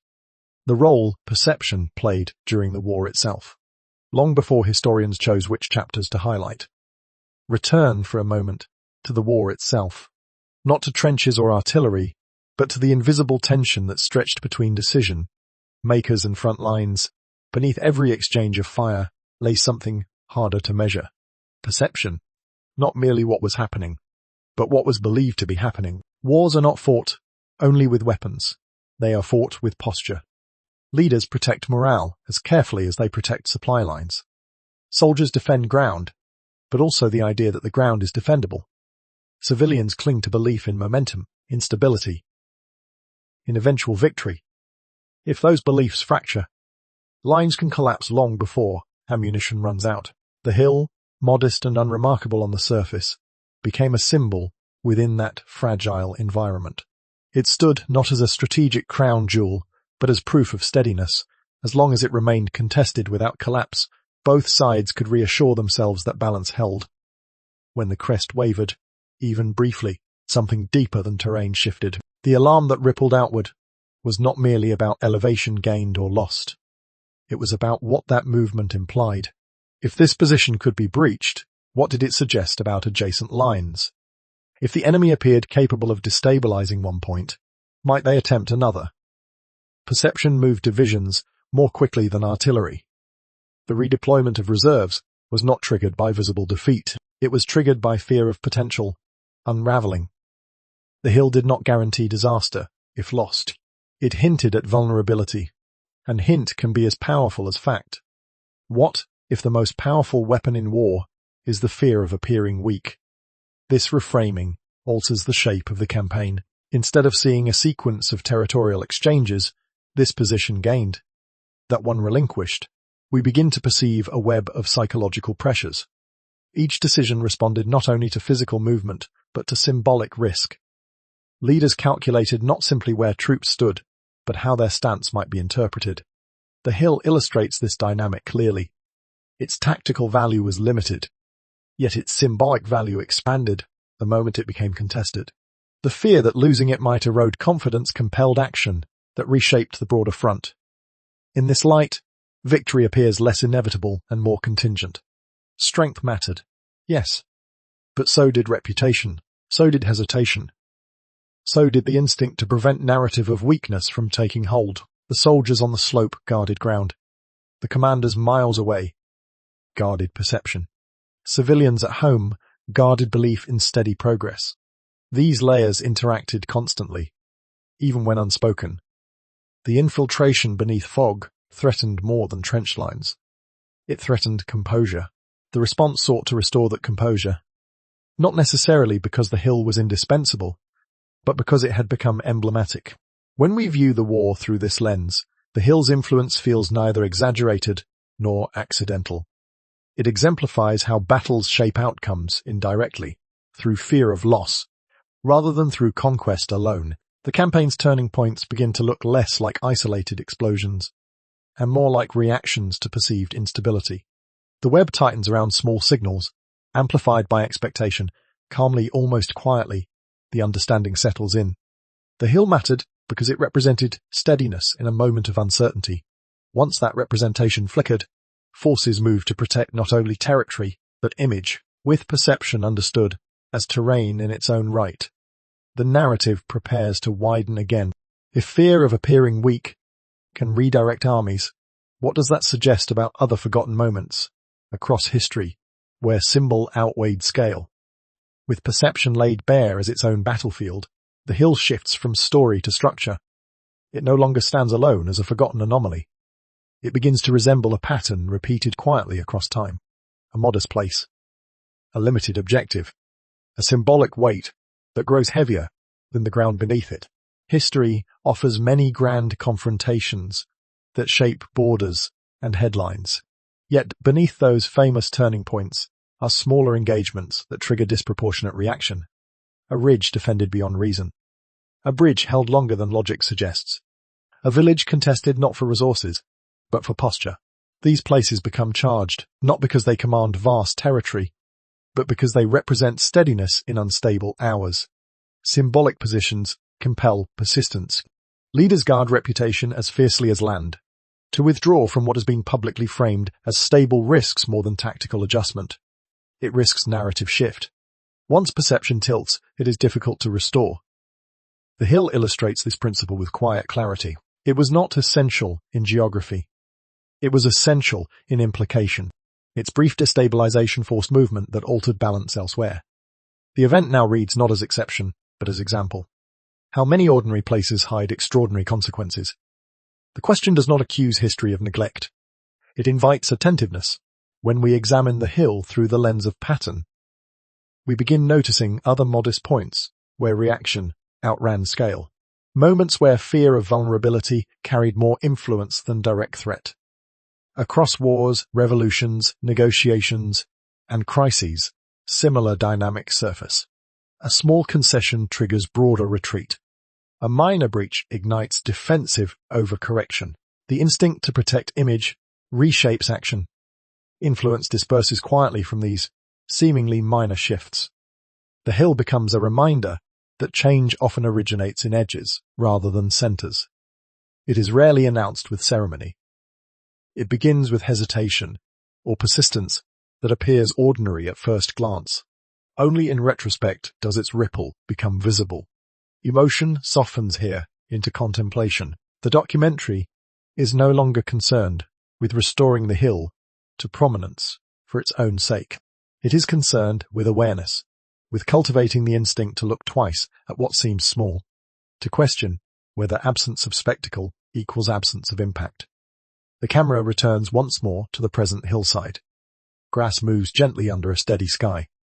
There is no sound of artillery now, no urgency in the air. The rise appears modest, almost forgettable, yet layered within it are signals, decisions, loyalties and consequences that travelled far beyond its boundary. Nothing dramatic marks the spot, and yet everything about it feels changed once understood.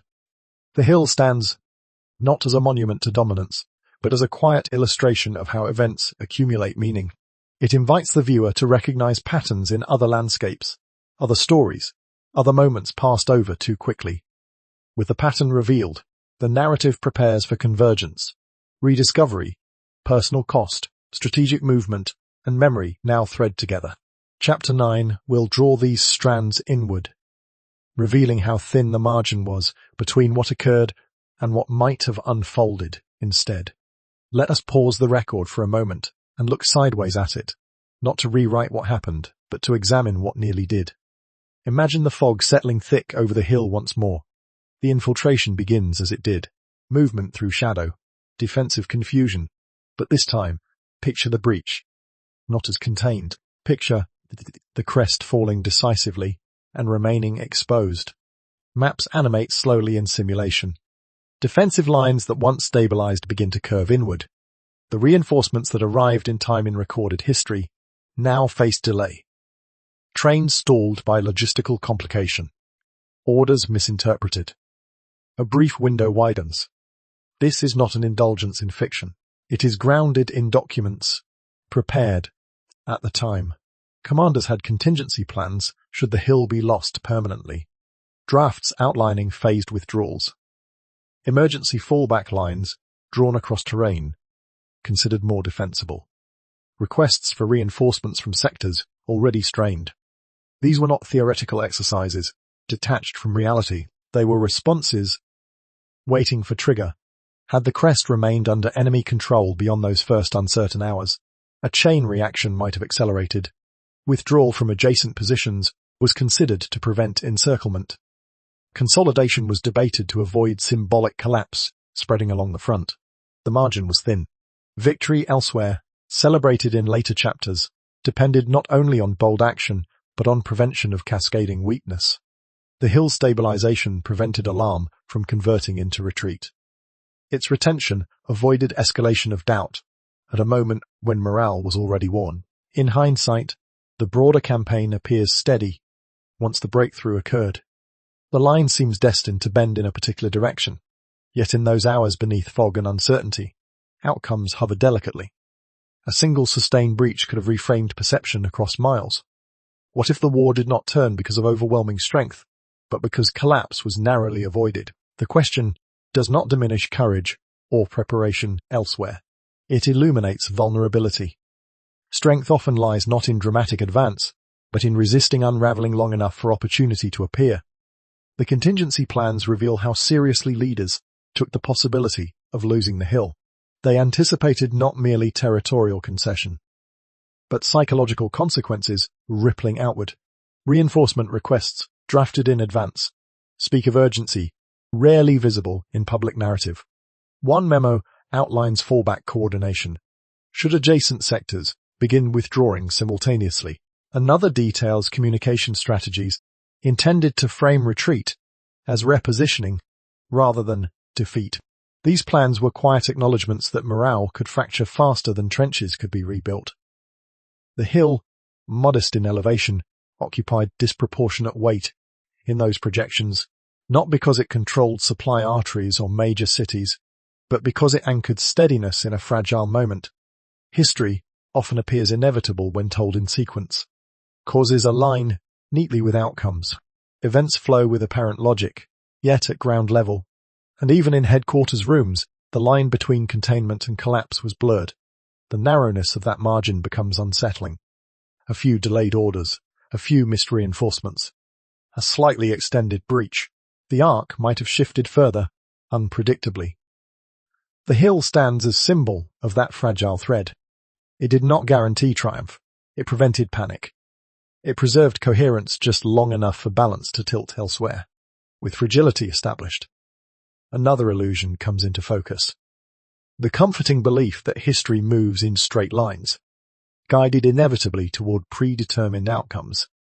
The next chapter turns toward that illusion, questioning whether inevitability is truth or narrative comfort. When wars end, stories begin settling into shape. Commentators look backward and trace a line from first clash to final surrender, as if the outcome had always been leaning in that direction. Victory becomes the natural result of superior industry, deeper reserves, more effective command. The narrative smooths itself into coherence. It is comforting to believe that the side which prevailed did so because it was destined to, that the tide once turned could never reverse. That momentum, once gathered, would carry steadily forward. Yes, strength mattered. Factories produced. Alliances endured. Strategies were refined. These elements contributed undeniably.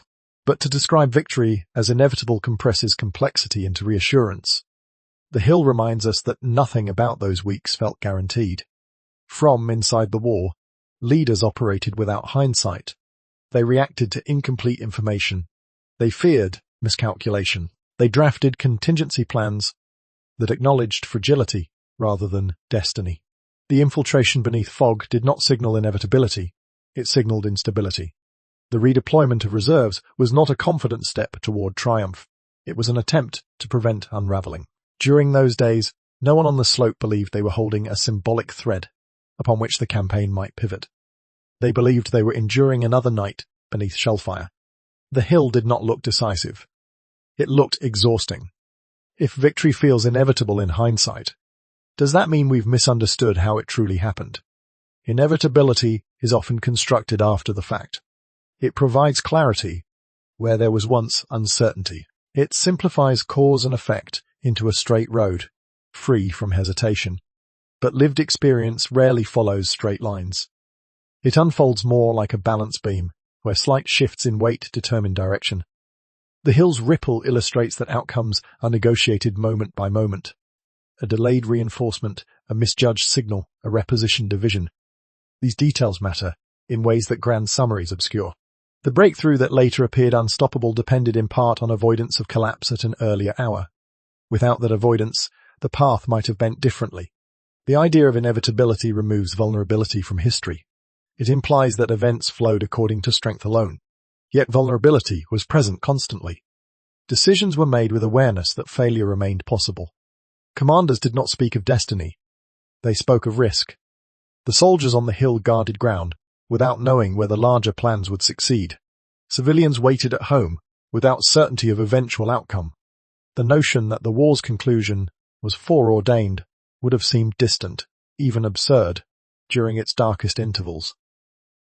Retrospective storytelling offers cohesion. It draws a clean arc, where the past felt jagged. The hill challenges the arc quietly.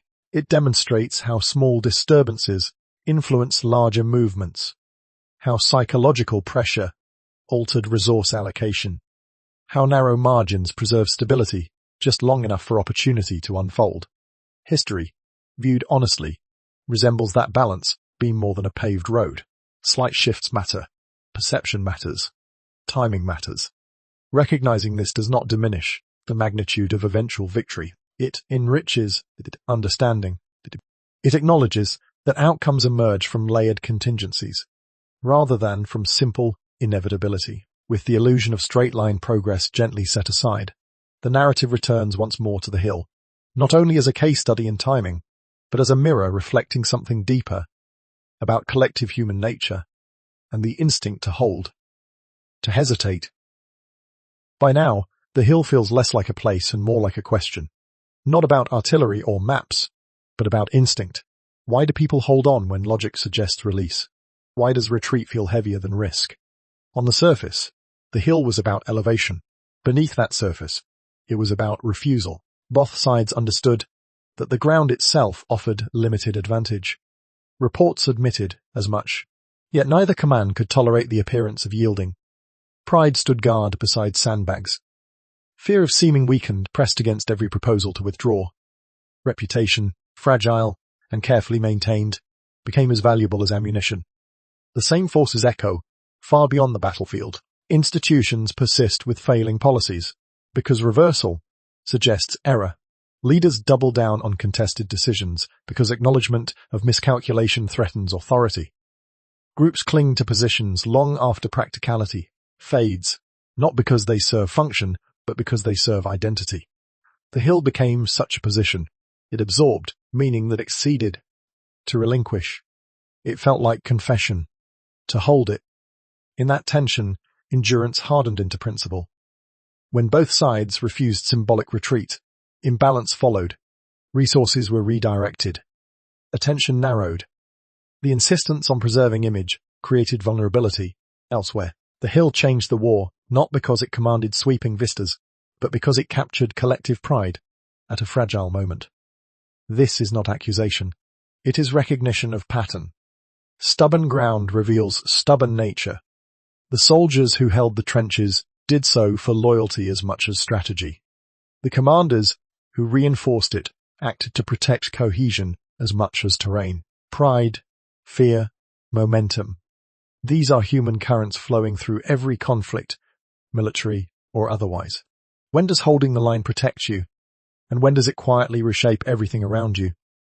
The answer is rarely clear in the moment. Persistence can preserve stability.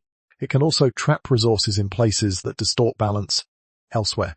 The hill demonstrates how refusal, grounded in perception, can ripple outward in ways not immediately visible. The story no longer feels limited to a single slope in a distant war. It feels reflective. The rise becomes a mirror held up to broader human behavior. The instinct to stand firm even when ground seems minor. The discomfort of retreat. The desire to signal strength, even under strain.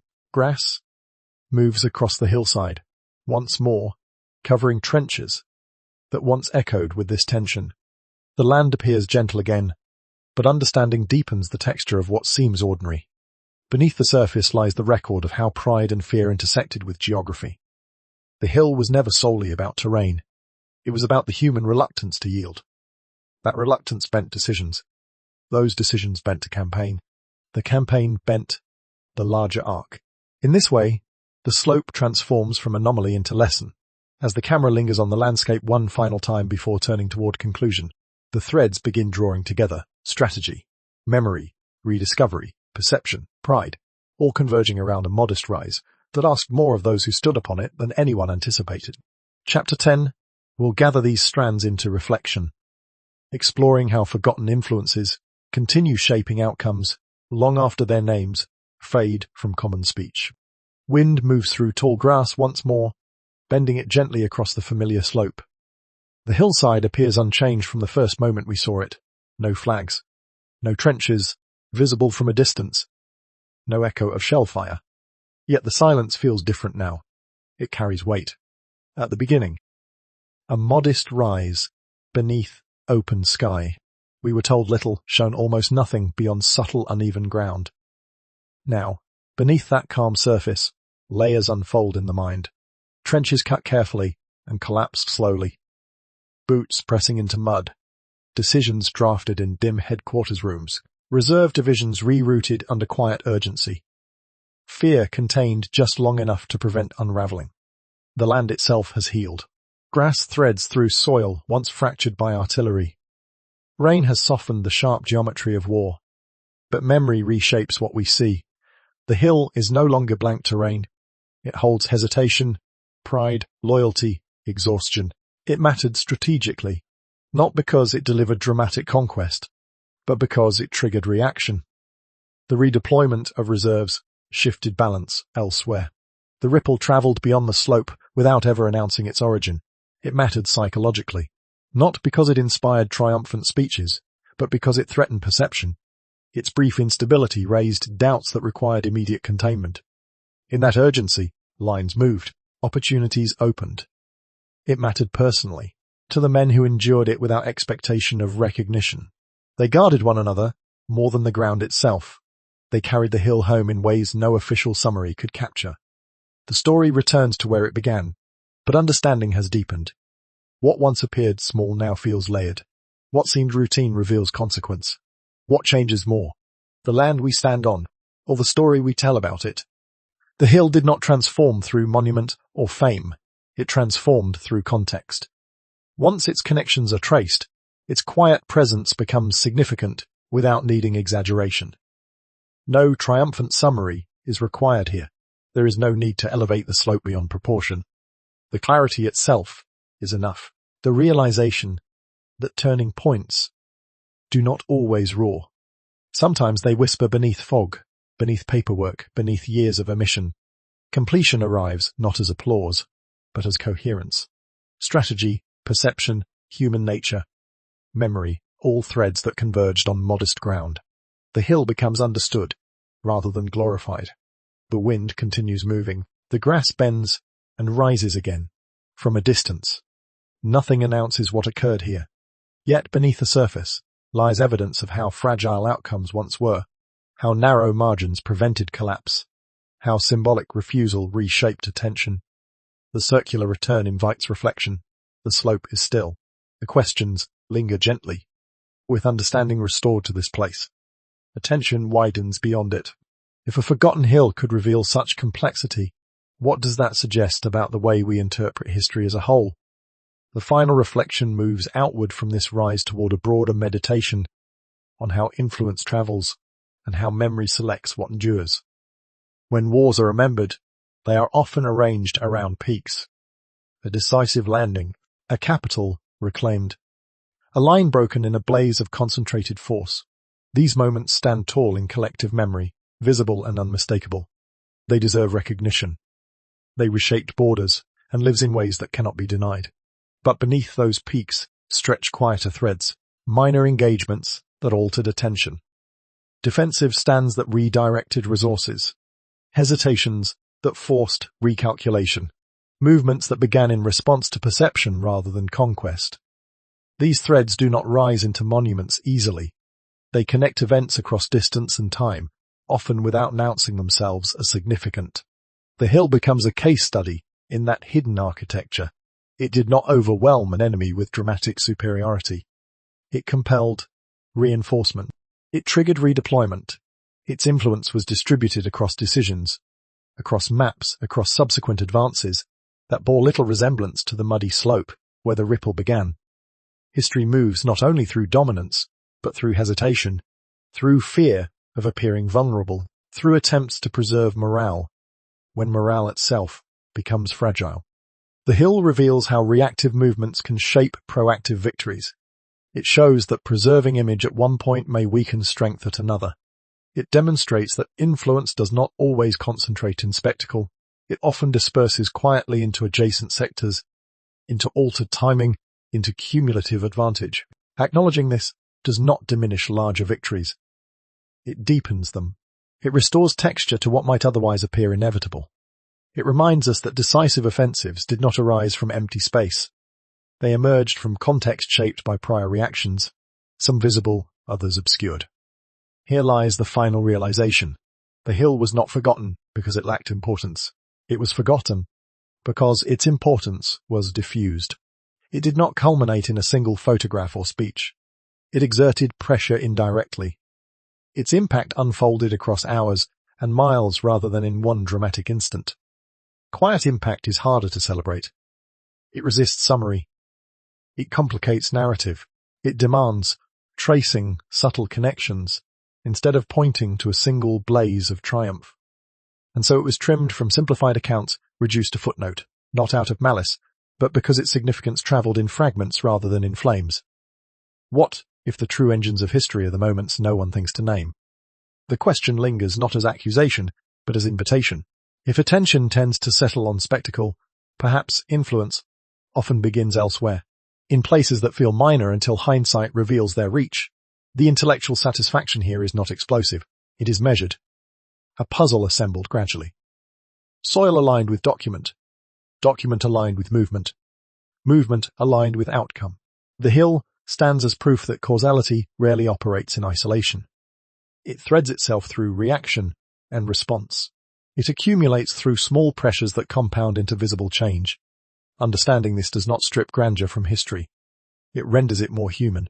It acknowledges that decisions were made under uncertainty, that fear and pride coexisted with strategy, that outcomes hinged on margins thinner than memory often suggests.